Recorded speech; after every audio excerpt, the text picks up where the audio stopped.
चलें जी, हमने टेटनस पढ़ लिया था और उम्मीद है आपको समझ भी आ गया होगा। अब हम HIV को क्विकली रीड आउट देते हैं।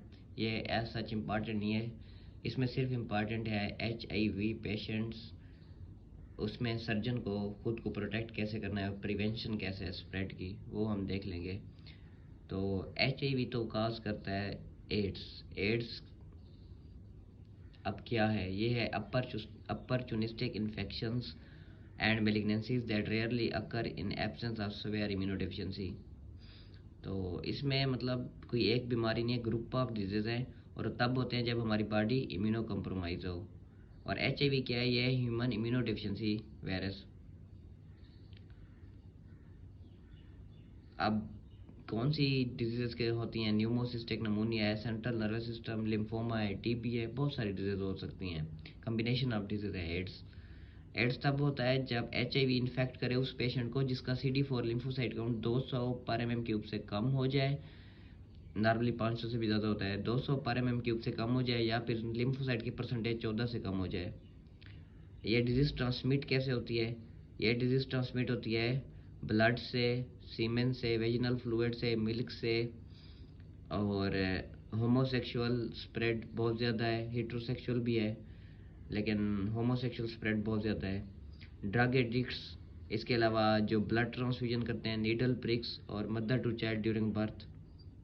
पैथोजेनेसिस की क्या है कि HIV की सरफेस पे ग्लाइकोप्रोटीन होती है जो बाइंड करती है T लिम्फोसाइट के CD4 सेल से, और इस तरह HIV बॉडी में एंट्री लेता है और फिर हमारे B लिम्फोसाइट हमारी इम्यूनिटी को सप्रेस करता है। टेस्ट कौन से HIV के लिए?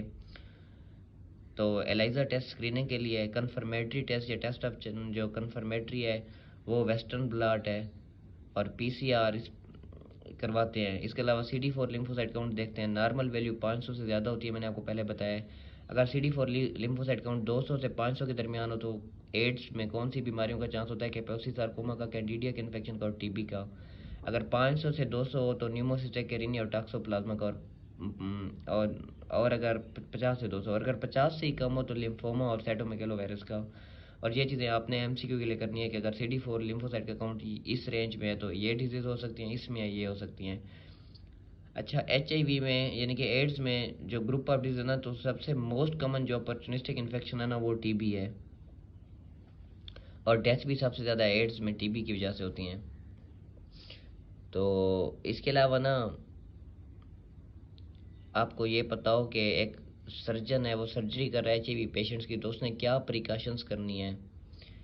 एक तो अगर सर्जन कंटेमिनेट हो जाए HIV पेशेंट के HIV इन्फेक्टेड पेशेंट के साथ, अगर उसका कोई कंटेक्ट हो जाए, उसके ब्लड से कंटेमिनेट हो जाए, तो उसको उसी वक्त पोस्ट एक्सपोजर HIV प्रोफिलैक्सिस देनी है और इंजरी के विद इन 1 आवर आपने HIV प्रोफिलैक्सिस उसको लाजमी देनी है। और उस प्रोफिलैक्सिस में जिडोब्यूटिन हो, लेमीब्यूटिन हो, इंडिनावीर हो 1 मंथ के लिए।